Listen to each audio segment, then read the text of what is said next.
नमस्कार दोस्तों, मैं Abhishek Yadav सोराले music class channel में आपका तहे दिल से स्वागत करता हूं। जितनी भी म्यूज़िक एग्ज़ाम्स होती हैं, UGC net music exam, MP TET music main exam, DSSB, EMRS, NBS, KVS, MPPSC, RPSC और ऑल ओवर इंडिया में जितनी भी म्यूज़िक एग्ज़ाम होती है, सभी की तैयारी सोराले म्यूज़िक क्लास चैनल द्वारा करवाई जाती है। इसी को ध्यान में रखते हुए मैंने कई सारी आपकी थ्योरी क्लासेस इसी चैनल पे प्रोवाइड कर रखी हैं। अगर आप उनको देखना चाहते हैं तो डिस्क्रिप्शन में मैं उनके लिंक प्रोवाइड कर दूंगा, जिससे आप उन सभी को देख के आपके एग्ज़ाम में फ़ायदा उठा सकते हैं। इसके अलावा कई सारे पेपर सॉल्यूशन भी मैंने इसी चैनल पे करवाए हैं, जैसे आपका UGC net paper solution, MPPSC, MP set और अभी हाल ही में DSSB के काफ़ी सारे पेपर सॉल्यूशन मैंने करवाए हैं। और आज भी हम एक पेपर को सॉल्व करने वाले हैं जिसमें आपके लोकवाद्य के MCQ होने वाले हैं, जैसा कि आपको स्क्रीन पे दिख रहा है। तो लोकवाद्य के MCQ हम करने वाले हैं। काफ़ी सारे MCQ उसमें लोकवाद्य ने लोक इंस्ट्रूमेंट से लेकर फोक इंस्ट्रूमेंट से लेकर आपके हैं, जो आपको यूट्यूब पे कहीं और दूसरे वीडियो में नहीं मिलने वाले हैं। तो आज वो हम क्वेश्चंस इसमें करने वाले हैं। स्टार्ट करने से पहले बता दूं मैं आपको कि जितने भी पेपर सॉल्यूशन है उनके लिंक भी मैं आपको डिस्क्रिप्शन में दे दूंगा। प्लेलिस्ट भी आपको मिल जाएगी, प्लेलिस्ट की लिंक भी मिल जाएगी, जिससे सभी चीज़ें आपको एक ही जगह मिल जाए। इसके अलावा अगर आप मेरे टेलीग्राम चैनल से नहीं जुड़े हैं तो उससे जुड़ जाइए। वहाँ पे मैं डेली आपके 5 MCQ कराता हूँ, जिससे आपकी किसी भी म्यूज़िक एग्ज़ाम की प्रिपरेशन काफ़ी अच्छे से हो सकती है। अब आज की क्लास शुरू करने से पहले मैं आपको बता दूं कि ये जितनी भी म्यूज़िक एग्ज़ाम्स हो रही हैं, चाहे वो यूजीसी नेट म्यूज़िक हो, DSSB हो, सभी के लिए ये बैचेस चलाई जा रही हैं, जिसकी 6 क्लासेस हो चुकी हैं। तो अगर आप इसमें ज्वाइन होना चाहते हैं या रजिस्टर्ड होना चाहते हैं तो मात्र 600 का ये इसका प्राइस है बैच का। और इसका आपको रजिस्टर्ड होने के लिए ये मेरा कांटेक्ट नंबर है, इससे आप कांटेक्ट करिए, जिससे आप इस बैच में रजिस्टर्ड हो सकते हैं। और काफ़ी कुछ इसमें नई नई चीज़ें आपको एक ही क्वेश्चन में हम 10-10, 20-20 क्वेश्चन करा देते हैं, जिससे आपकी प्रिपरेशन में 4 चांद लग जाएंगे। और आपका ये MP टेट का जो कोर्स चल रहा है, इसको भी 3 मंथ का कर दिया गया है एक्सटेंड। हालांकि अभी MP टेट के एग्ज़ाम का कुछ इन्फॉर्मेशन नहीं है, नेक्स्ट ईयर ही होने वाली है, लेकिन फिर भी अगर आप तैयारी कर रहे हो और आपको इसकी नीड हो तो आप मुझसे कॉन्टेक्ट कर सकते हैं। और कॉन्टेक्ट नंबर मैंने आपको बता ही दिया है। चलिए अब हमारे पेपर सॉल्यूशन पे चलते हैं, जो मैं आपको करवाने वाला हूँ। अभी तक मैंने 150 क्वेश्चंस तक आपको करवा दिए थे। अब इसमें आपके 50 क्वेश्चंस यानी कि 200 क्वेश्चंस आज कंप्लीट होने वाले हैं। तो कुल मिलाकर हमने DSSB के 400 प्लस क्वेश्चन कर लिए हैं। तो आप सारे पेपर सॉल्यूशन देखिए, सभी की प्लेलिस्ट, मतलब एक ही प्लेलिस्ट में मैंने सारे पेपर सॉल्यूशन बना रखे हैं, जिससे आपको सभी पेपर सॉल्यूशन एक ही जगह मिल जाएंगे और आपकी तैयारी काफ़ी अच्छी हो जाएगी। चलिए अब हम शुरू करते हैं हमारे पेपर सॉल्यूशन। तो सबसे पहला प्रश्न है आपका, कर्नाटक संगीत का एक ताल के बराबरी का हिंदुस्तानी ताल है। अब यहाँ पे देखिए, जो आपका कर्नाटक संगीत का ताल होता है वो होता है 4 मात्रा का, और हिंदुस्तानी संगीत में ऐसा कोई ताल नहीं है जो 4 मात्रा का है, इसलिए इसमें से कोई आंसर नहीं होगा। इसका करेक्ट आंसर होगा इनमें से कोई नहीं।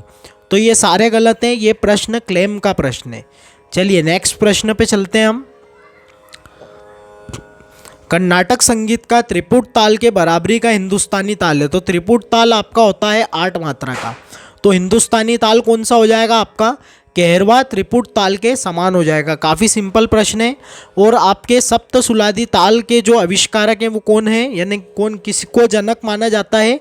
तो आपके पुरंदर दास जी को इसका जनक माना जाता है। नेक्स्ट क्वेश्चन है आपका, हिंदुस्तानी संगीत के दादरा के बराबरी का कर्नाटक संगीत ताल है। तो दादरा आपका होता है 6 मात्रा का, और हिंदुस्तानी संगीत का जो दादरा है वो 6 मात्रा का है। तो कर्नाटक संगीत का ऐसा कौन सा ताल होगा जो 6 मात्रा का है? तो वो आपका होगा रूपक। याद रखिएगा, हिंदुस्तानी में रूपक 7 मात्रा का है, लेकिन दक्षिणी संगीत में वही आपका 6 मात्रा का है। तो गड़बड़ी नहीं होनी चाहिए। चलिए नेक्स्ट क्वेश्चन है, और यहाँ पे मैं एक चीज़ और क्लियर करता हूँ आपको। जो आदि ताल होता है वो आपका हिंदुस्तानी संगीत के त्रिताल के समान है। यानी हिंदुस्तानी संगीत में जो त्रिताल होता है, जो हमारे ख्यालों में यूज़ होता है, उसी को दक्षिण में आदि ताल कहते हैं। तो कभी भी एग्ज़ाम में आ जाए आपके, लगा के आइएगा आप। नेक्स्ट क्वेश्चन है, कर्नाटक संगीत के दो कलाई रूपक ताल के बराबरी का हिंदुस्तानी ताल क्या होगा। तो हमको पता है कि जो कर्नाटक संगीत का रूपक होता है वो 6 मात्रा का होता है। अब दो कलाई बोल रहे हैं तो 2 का मल्टीप्लाई कर दीजिए, तो यानी 12 मात्रा का ताल ऐसा कौन सा होगा हिंदुस्तानी, तो वो आपका हो जाएगा चौताल। काफ़ी सिंपल प्रश्न है। नेक्स्ट आपका आता है, कर्नाटक संगीत के झंप ताल के बराबर हिंदुस्तानी ताल ले। तो झंप ताल के बराबर आपका हिंदुस्तानी ताल कौन सा होगा, रूपक हो जाएगा, क्योंकि झंप ताल आपका होता है 7 मात्रा का। तो रूपक तो यहाँ पे ऑप्शन में नहीं है, तो इनमें से कोई नहीं। अगर तीव्रा भी होता तो वो भी आपका आंसर हो सकता था। अभी तक आपके इंस्ट्रूमेंट के प्रश्न नहीं आए हैं, लेकिन अभी आने वाले हैं। तकरीबन आपके 20 से 25 प्रश्न इंस्ट्रूमेंट के हैं। मराठी भजन पद्धति से जन्मा ऐसा समा गया एक लोकप्रिय ताल है। तो कौन सा ताल है वो, चप्पू ताल है। चलिए नेक्स्ट चलते हैं। 108 ताल पद्धति में सबसे लंबा ताल है, तो कौन सा ताल है आपका, लक्ष्मी ताल 18 मात्रा का होता है। और यहाँ पे आंसर आपका सी नंदना हो जाएगा, जो कि आपका 32 मात्रा का होता है। नेक्स्ट क्वेश्चन है, त्रावणकोर के राज दरबार में लोकप्रिय संगीतकार था। अब यहाँ पे देखिए जितने भी ऑप्शन है सारे ही गलत हैं, क्योंकि अलाउद्दीन खां साहब आपके मैयर दरबार में थे और बड़े गुलाम अली साहब कोई दरबार में नहीं थे। फैयाज खां आपके मैसूर दरबार और बड़ौदा दरबार में थे। हाफिज़ अली खां साहब आपके ग्वालियर के दरबार में थे। यहाँ पे अगर ऑप्शन में स्वाति तिरुनाल होता, स्वाति तिरुनाल, तो वहाँ पे आंसर में आ सकता था स्वाति तिरुनाल, क्योंकि ये सब जितने भी कलाकार हैं ये हमारे उत्तर भारत के ही हैं। तो इनमें से कोई भी आंसर नहीं है इसका, ये सारे ही गलत है। ये भी आपका क्लेम का प्रश्न है। चलिए नेक्स्ट क्वेश्चन पे चलते हैं। सदाशिव ब्रहेंद्र की रचनाओं को कहते हैं, तो इसको कहते हैं वेदांत संकीर्तन। नेक्स्ट आता है, ओलंपिक्स में प्रदर्शन देने वाला पहला दक्षिण भारतीय संगीतकार है। अब इसमें देखिए ये आंसर मुझे, मतलब इसका आंसर मुझे कहीं भी नहीं मिला है, तो इसके लिए मैं श्योर नहीं हूँ। फिलहाल हम डॉक्टर एम बाल मुरली कृष्ण लगा देते हैं, लेकिन फिर भी आप इसको रीचेक ज़रूर कीजिएगा। चलिए नेक्स्ट चलते हैं। हम जो भी इन्फॉर्मेशन लाएंगे बिल्कुल ऑथेंटिक लाएंगे। अगर मुझे लगता है कि बिल्कुल सही है तभी मैं आपको बताऊंगा, वरना मैं आपको यही बोलूँगा या तो आप रीचेक कर लीजिए या वो प्रश्न क्लेम का होगा 100%। जो क्लेम का है वो क्लेम का ही होगा, यानी वो क्लेम में ही जाएगा। चलिए नेक्स्ट प्रश्न है आपका, और ये काफ़ी यूनिक क्वेश्चन है। मैंने एक बार टेलीग्राम पे पूछा भी था काफ़ी स्टूडेंट से, लेकिन किसी ने भी उसका आंसर नहीं दिया, क्योंकि ये प्रश्न किसी के पास होगा ही नहीं, ये मिला ही नहीं होगा किसी को। अब यहाँ पे ये पूछा है, हमीर कल्याणी राग के अनुरूप हिंदुस्तानी संगीत का राग कौन सा है। तो इसमें आप ज़्यादातर स्टूडेंट हमीर लगा के आएंगे, लेकिन ये गलत है। आपका आंसर यहाँ पे आपका आएगा केदार। और हमीर आपका जो राग है, हमीर हिंदुस्तानी राग, उसका जो दक्षिणी राग है वो है कल्याणी। तो ये आप याद रखिएगा, कल्याणी के समरूप आपका हमीर है। मल्हार को कानड़ कहते हैं दक्षिण में, ठीक है। मियाँ मल्हार को कानाड़ ये कहते हैं दक्षिण में, तो याद रखिएगा। नेक्स्ट क्वेश्चन है आपका, इसका करेक्ट आंसर आपका केदार होगा, कंफ्यूज नहीं होएगा। हमीर कल्याणी को, केदार को हमीर कल्याणी कहते हैं दक्षिण में। नेक्स्ट क्वेश्चन है,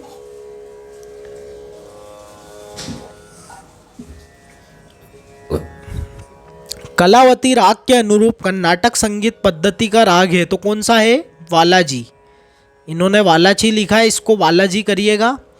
और रेवगुप्ती आपका विभास से संबंधित है, विभास, रेवगुप्ती आपका विभास से संबंधित है, यानी विभास हिंदुस्तानी राग जो है उसी को रेवगुप्ती दक्षिण में कहते हैं। मणिपुर से आने वाला, अब यहाँ से आपके इंस्ट्रूमेंट के प्रश्न शुरू हो जाते हैं। मणिपुर से आने वाला वाद्य कौन सा है, तो यह आपका है पेन, यानी ये पेन लिखा है लेकिन एक्चुअल में इसका नाम है पेना, ये यहाँ पे मिस प्रिंटिंग है। तो पेना आपका जो है वो है तत्वाद्य, एक तो ये ध्यान रखिए आप। दूसरा, मणिपुर के लाई हरोबा नृत्य, जो कि फेमस नृत्य आपका मणिपुर का जो फेमस नृत्य है लाई हरोबा, उसके संगत में प्रयोग किया जाता है ये वाद्य पेना। चलिए नेक्स्ट चलते हैं। बंगाल से संबंधित वाद्य कौन सा है आपका, तो बंगाल से संबंधित आपका है इशराज। इशराज की बात करें तो इसमें आपके 19 सारिकाएं होती है। तो ये तो पता चल गया कि ये सारिका युक्त वाद्य है। और आपके 19 तंत्रियाँ भी होती है इसमें, यानी तंत्रियों की संख्या भी कितनी है, 19 ही है, जिसमें 4 आपकी मुख्य और 15 आपकी सहायक तंत्रियाँ होती है। तो इस प्रकार से आपके इस राज का वर्णन है। और आपके रविंद्र संगीत में, बंगाल के रविंद्र संगीत जो कि आपके रविन्द्रनाथ ठाकुर से संबंधित है, रविंद्र संगीत, इसमें आपके इसका इसराज का मुख्य रूप से प्रयोग किया जाता है। तो ये आप नोट कर लीजिएगा कुछ इसराज के बारे में इंफॉर्मेशन।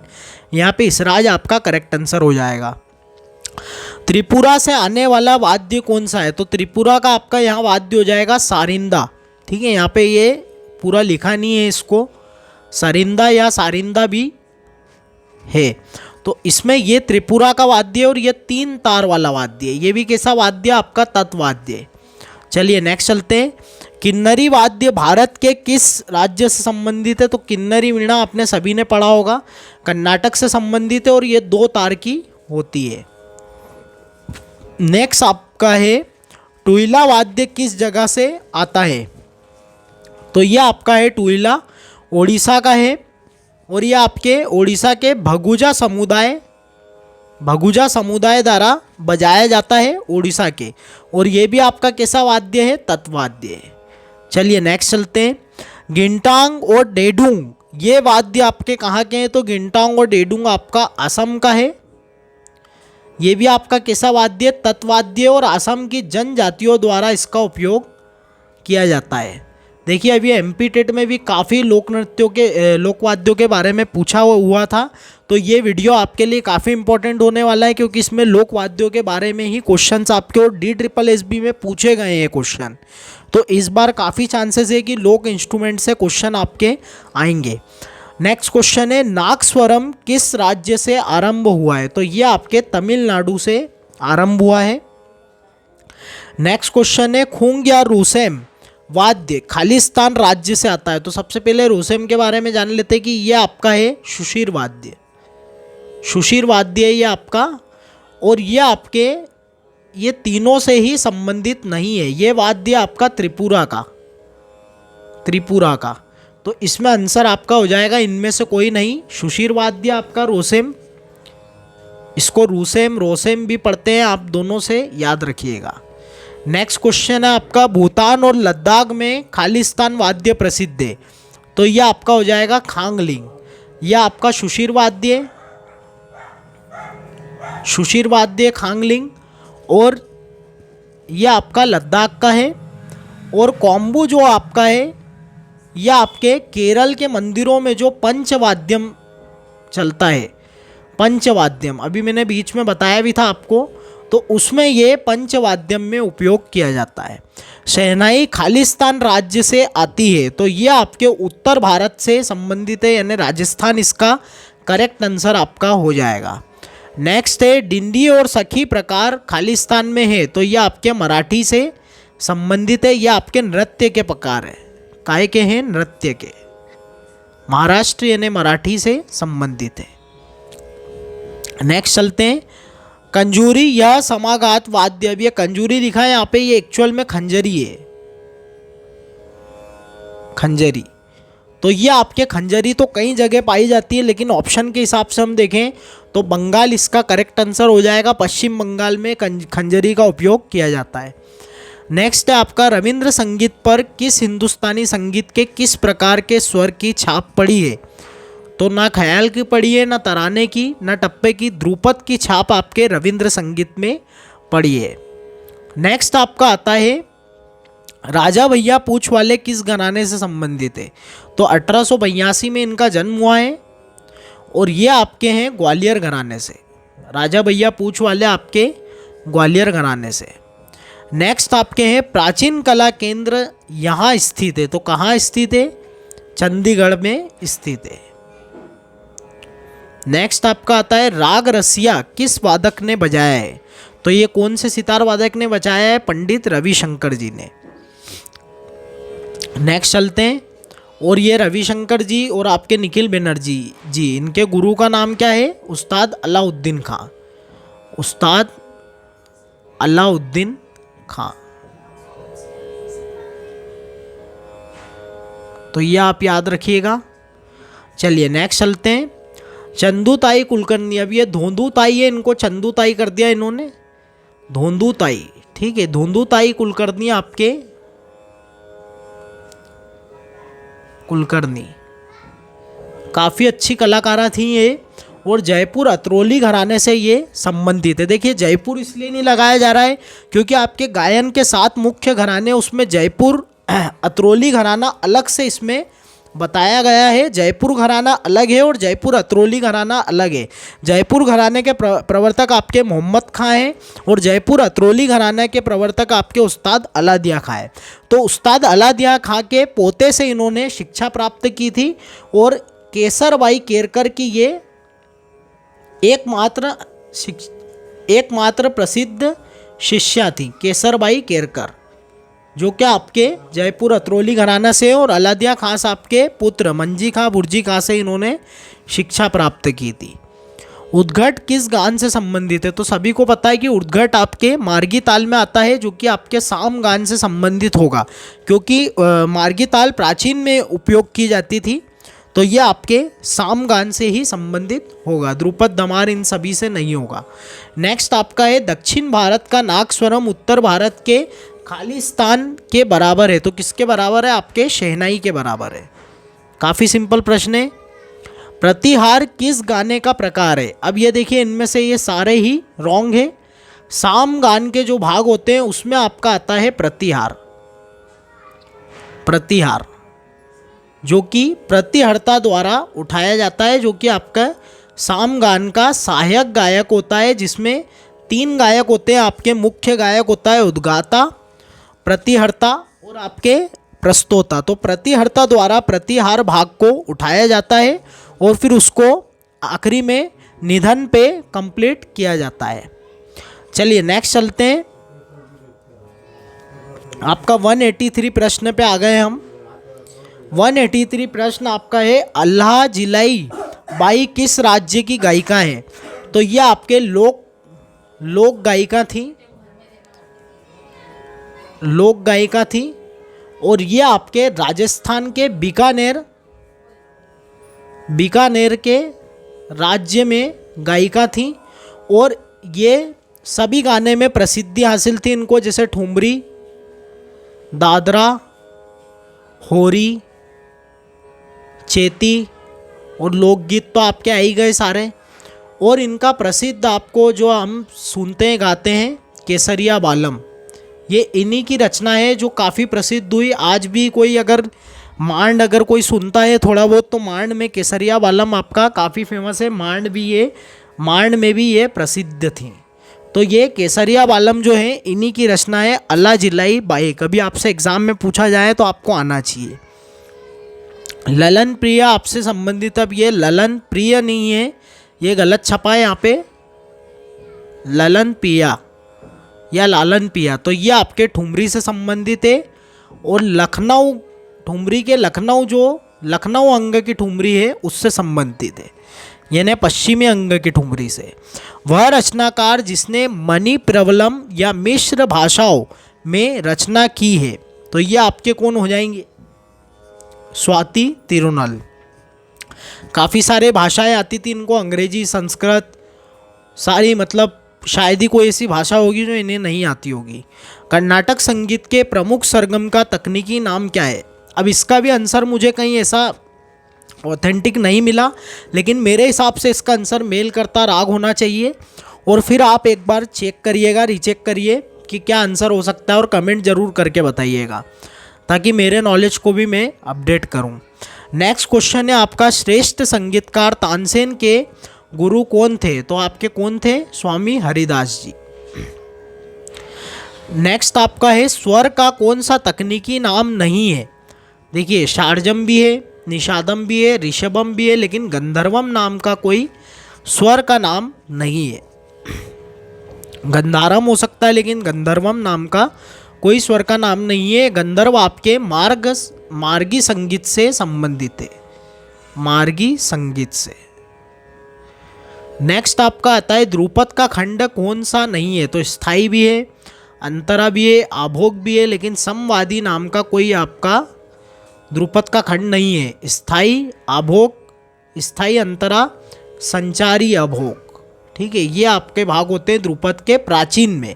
और वर्तमान में सिर्फ स्थाई और अंतरा। ध्रुपद की थोड़ी सी बात कर लेते हैं तो ध्रुपद का आविष्कार किया है आपके 15वीं शताब्दी में मानसिंह तोमर जी ने। मानसिंह तोमर जी के द्वारा ग्रंथ जो मान कुतूहल है उसका फारसी अनुवाद आपके राग दर्पण में मिलता है, जो किया है आपके फ़कीर उल्लाह ने। और ध्रुपद की बात करें तो ध्रुपद की 4 वाणियाँ हैं। ध्रुपद को मतंग मुनि ने चोक्षा कहा है। काफ़ी इंपॉर्टेंट जानकारी है, आपको कोई नहीं बताएगा। और आपके सारंग देव जी ने इसको शुद्ध गीति कहा है। शुद्ध गीति भी कह सकते हैं आप, शुद्ध गीति भी कह सकते हैं। तो ये आपके सारंग देव जी ने कहा है। और दक्षिण में तेलुगु भाषा में इसे दरु कहते हैं। तेलुगु भाषा में इसे दरु के नाम से जाना जाता है। तो ये आप याद रखिएगा, इम्पॉर्टेंट है। बाकी कई सारे ध्रुपद कलाकार हमारे यहाँ हुए हैं, जैसे मोहम्मद शाह रंगीले के दरबार में सदारंग अदारंग, उसके पहले तानसेन जी, स्वामी हरिदास, बेजू बावरा, ये सब आपके ध्रुपद गायक हुए हैं। ध्रुपद कौन से रस प्रधान गायकी है? तो वीर रस प्रधान है। इसमें बोल बाट और आपके लय कार्यों का प्रयोग ज़्यादा किया जाता है, बजाय कि आपके तानों का इसमें कोई प्रयोग नहीं होता है। तो ये सब बातें आप याद रखिएगा ध्रुपद से रिलेटेड। नेक्स्ट क्वेश्चन है, पश्चिमी संगीत से भारतीय शास्त्रीय संगीत का यह प्रमुख वैशिष्ट्य उसे अलग करता है। तो क्या चीज़ से अलग करता है? तो गमक का उपयोग जो होता है वो आपके पश्चिमी संगीत में नहीं देखा जाता है। देखिए, हिंदुस्तानी संगीत के राग को पश्चिमी संगीत में मोड्स कहते हैं। मोड्स कहते हैं। पिच को तो आप सभी को पता है, ये पिच यहाँ पे लिखी दिया इन्होंने, तो पिच तो आप सभी को पता है। स्वर को नोट कहते हैं, तो ये सब आपको पता है। लेकिन गमक से रिलेटेड कुछ भी वहाँ पे नहीं मिलता है। विकल्पों से विषम को चुनिए। अब यहाँ पे देखिए विकल्प आपको दे रखे हैं गिटार, वायलिन। अब ये तो आपके तत्वाद्य हो गए, लेकिन यहाँ पे हम कैसे चुने? क्योंकि कीबोर्ड तो आपका सुशीर में आ गया और जहाज आपका घन में आ गया। तो यहाँ पे हम कैसे चुने? तो यहाँ पे आपका आंसर होगा जहाज। अब वो कैसे होगा वो मैं आपको बताता हूँ। क्योंकि गिटार, कीबोर्ड और वायलिन से आपके क्या निकलेंगे? स्वर। ये स्वर वाद्य हैं, यानी चाहे सुशीर हो या तत्व हो, लेकिन ये कैसे हैं? स्वर वाद्य। लेकिन जहाज से हम सारे ग म पद नि सा या कुछ भी स्वर हम नहीं निकाल सकते। तो ये आपका विषम इसमें हो जाएगा। नेक्स्ट क्वेश्चन है आपका, कर्नाटकी संगीत समारोह में शास्त्रीय गायक के लिए कंठ साथ के रूप में क्या अनिवार्य है? तो आपका सबसे इम्पोर्टेंट होता है, वायलिन भी बजता है, लेकिन सबसे इम्पोर्टेंट आपका होता है मृदंगम। तो यहाँ पे आपका करेक्ट आंसर मृदंगम हो जाएगा। आज का कर्नाटक कचेरी संप्रदाय संगीत समारोह पद्धति किसने शुरू किया? तो ये आपके त्यागराज स्वामी जी ने। पुरंदर दास ने खालिस्तान भाषा में लिखा, तो उन्होंने तेलुगु में भी लिखा था, लेकिन ज़्यादातर उन्होंने कन्नड़ भाषा में लिखे हैं। कन्नड़ और संस्कृत, पहले प्राथमिकता कन्नड़ को ही दी जाएगी, इसलिए इसका करेक्ट आंसर कन्नड़ होगा। नेक्स्ट क्वेश्चन है, कौन सा संगीतकार शास्त्रीय और हल्का कंठ संगीत दोनों संचालित कर सकता है? तो वो आपके हैं डॉक्टर KJ येसुदास। ये आपके शास्त्रीय, हिंदुस्तानी शास्त्रीय संगीत, भारतीय शास्त्रीय संगीत, फिल्मी संगीत और सभी संगीत, यानी जैसे भक्ति संगीत, इस प्रकार का भी आपके, यानी लाइट म्यूजिक और हिंदुस्तानी संगीत दोनों में ही पारंगत थे। तो इसका आंसर डॉक्टर KJ येसुदास हो जाएगा। नारायण तीर्थ के तरंगम में किस नृत्य प्रकार का उपयोग किया गया है? तो नारायण तीर्थ का तरंगम काफ़ी फेमस हुआ था और इसमें कुचिपुड़ी नृत्य का प्रयोग किया गया। कुचिपुड़ी आपके आंध्र प्रदेश से संबंधित है, आंध्र प्रदेश का ये नृत्य आपका। और ऊपर क्या आपको ये भरतनाट्यम आपका तमिलनाडु का है और आपका नेशनल डांस है। नेशनल डांस कहा जाता है भरतनाट्यम को। और आपका मोहिनी अट्टम है केरल का। नेक्स्ट चलते हैं, गलत संबंध का चयन कीजिए। भातखंडे जी हिंदुस्तानी, बिल्कुल सही। ठुमरी हल्का शास्त्रीय, बिल्कुल सही। संतूर तार, बिल्कुल सही। लेकिन तराना कृति कब से हो गया? तो ये तो आएगा नहीं। कृति आपके ख्याल से संबंधित है। अगर सिर्फ कृति होता तो ख्याल होना चाहिए, और तराना है तो फिर तराने के साथ में होना चाहिए आपके तिल्लाना। तिल्लाना, जो कि आपके दक्षिणी संगीत का प्रकार है तराने के समान। नेक्स्ट आता है सही संबंध को चुनिए। तो यहाँ पे देखिए आपके ये भी गलत होगा, यानी आपके तानपुरा वायु छिद्र से, वीणा धनुष से, तबला वायु से, सब गलत हैं। यहाँ पे आंसर करेक्ट आपका हो जाएगा मृदंगम, जो कि चिकनी मिट्टी से संबंधित है। चिकनी मिट्टी का इसमें उपयोग करके इसे बनाया जाता है। किसमें संबंध नहीं है? तो शहनाई नागस्वरम, मृदंगम पखावज। देखिए एक आपका हिंदुस्तानी संगीत का वाद्य है तो एक आपका दक्षिणी संगीत का है, चाहे वो इधर दे रखा हो या उधर दे रखा हो। तो शहनाई से आपका नागस्वरम बिल्कुल सही, मृदंगम से पखावज बिल्कुल सही, डमरू से उड्डुकू ये भी बिल्कुल सही है, लेकिन जल तरंग से मोर्शिंग ये गलत है आपका। तो यहाँ पे करेक्ट आंसर आपका जल तरंग से मोर्शिंग हो जाएगा। इसको आप शुशिर, तत्, घन इस प्रकार से ना देखिए, उसको ये समझिए कि कौन सा वाद्य आपके समकक्ष होगा। जल तरंग बिल्कुल अलग हो गया, प्यालो जैसा हो गया, ऐसे प्याले रहते हैं आपके, पता ही है आप सभी को। और मोर्शिंग आपका मुंह से बजाया जाता है, यानी थोड़ा शुशिर में भी आता है, घन में भी आता है, और वो इन दोनों में कोई समानता आपके नहीं है। सिर्फ इनके आपके क्या बोल सकते हैं हम उनको, प्रकारों में समानता है, यानी दोनों ही घन वाद्य, लेकिन ऐसे कोई समानता उनमें नहीं है। नेक्स्ट और आखिरी क्वेश्चन आपका आता है, कर्नाटक और हिंदुस्तानी संगीत में कौन सा एक जैसा वैशिष्ट्य नहीं है? शास्त्रीय नृत्य के लिए उपयोग किए गए संगीत प्रकार, कंठ संगीत के लिए उपयोग किए गए वाद्य, तानपुरों का उपयोग श्रुति के लिए होता है, गुरु या शिक्षक के द्वारा सीखना।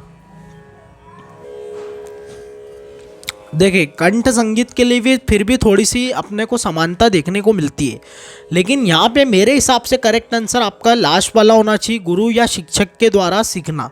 क्योंकि कर्नाटक संगीत बिल्कुल अलग हो जाता है, उसमें गायकी अलग होती है, और हिंदुस्तानी संगीत में गायकी बिल्कुल अलग होती है। दोनों में अलग अलग उसमें गमक का प्रयोग ज़्यादा किया जाता है, हमारे हिंदुस्तानी संगीत में मींड का प्रयोग ज़्यादा किया जाता है। तो काफ़ी सारी चीज़ें हैं जो इनको अलग करती है। तो मेरे हिसाब से गुरु या शिक्षक के द्वारा सीखना ये आपका अलग होगा, एक अलग वैशिष्ट। इसमें यही पूछा है कर्नाटक और हिंदुस्तानी संगीत में कौन सा एक जैसा वैशिष्ट नहीं है, तो ये आपका एक जैसा नहीं होगा। तो यहाँ पे करेक्ट आंसर आपका यही होगा, गुरु या शिक्षक के द्वारा सीखना।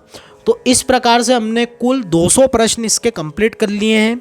मुझे भी काफ़ी अच्छा लग रहा है क्योंकि इस पेपर को मैंने पूरा आपको सॉल्व करा दिया है, 1 से लेकर 200 प्रश्न पूरे कंप्लीट करे हमने। इसके पहले भी हमने 2 पेपर और सॉल्व करे थे, तो कुल मिला के हम 400 प्लस क्वेश्चन DSSB के कर चुके हैं।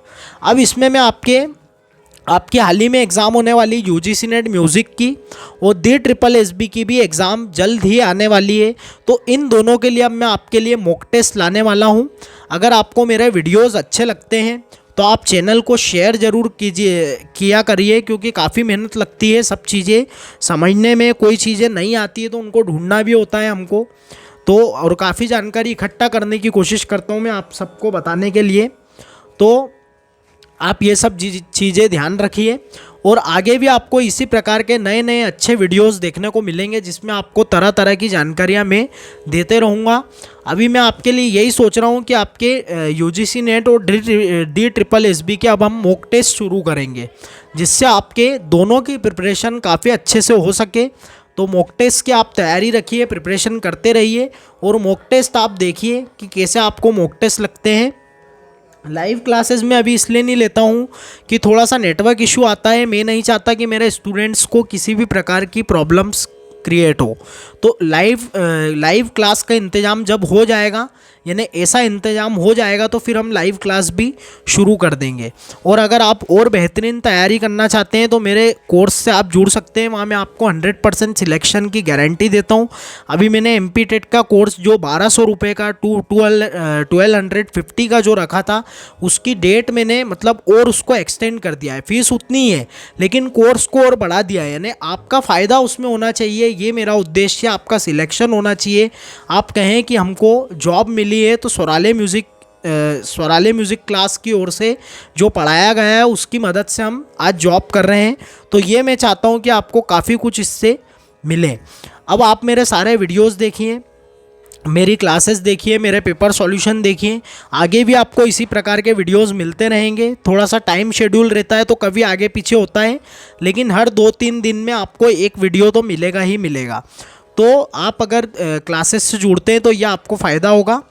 तो अगर आपको मेरी क्लासेस अच्छी लगें और आपको सारे वीडियोस, पेपर सॉल्यूशन, वैकेंसी भी मैं म्यूज़िक की बताते रहता हूँ, ये सब कुछ अच्छा लगे और दिल से आवाज़ आए तो मेरे चैनल को लाइक, शेयर और सब्सक्राइब जरूर कीजिएगा। Thank you so much. जय श्री राम।